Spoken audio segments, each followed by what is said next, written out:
Quel est ton lien avec la magie? Es-tu intrigué? Tu en as peur? Tu penses que ça prend des dons super puissants pour pouvoir la pratiquer? Je te présente aujourd'hui 5 fausses croyances en lien avec la sorcellerie.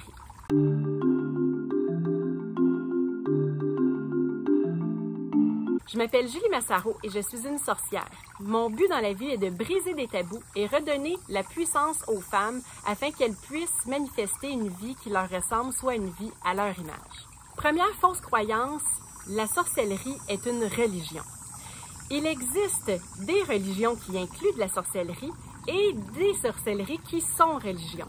Mais si on pouvait en définir plusieurs, il pourrait y avoir vraiment une palette avec une panoplie de couleurs qui viendrait vraiment définir chaque petite particularité et chaque petite subtilité de chacune d'entre elles. Pour faciliter ta compréhension, je vais toutefois en citer que 2 aujourd'hui.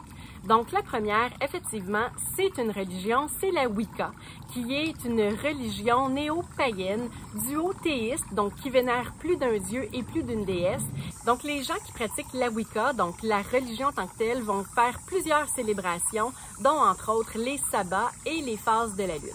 Les sorcières, quant à elles, utilisent la magie pour manier l'énergie de l'univers afin d'arriver à un résultat souhaité. Elles vénèrent principalement la nature et les éléments et peuvent célébrer à l'occasion les cycles de la lune. Il s'agit d'une ancienne pratique apparaissant dans plusieurs cultures dans l'histoire et leur religion est vraiment indépendante de cette pratique. Deuxième fausse croyance, il faut faire un pacte avec Satan pour que ça fonctionne.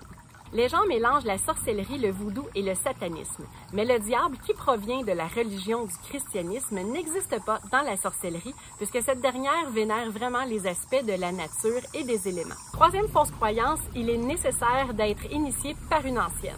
Aucunement, au contraire, il est même recommandé d'élaborer ton propre système de croyances, de connaissances et d'expériences. Ton intuition est l'outil le plus précieux dont tu disposes et elle saura bien te guider sur les chemins de la magie. Fausse croyance numéro 4. La sorcellerie requiert des compétences, des dons ou des pouvoirs surnaturels. Pas du tout. La sorcellerie se fonde sur des éléments très simples, ton énergie, ta volonté et l'énergie du monde qui t'entoure. Si tu as foi en tes possibilités, ta réussite ne fait aucun doute.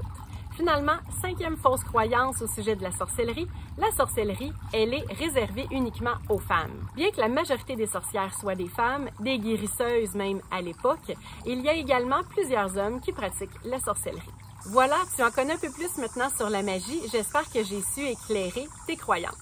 Pour télécharger gratuitement les premières pages de mon grimoire personnel, clique sur le lien dans la description de la vidéo à cet effet. Ici Julie Massaro qui te dit, c'est un secret de sorcière. Merci et à bientôt!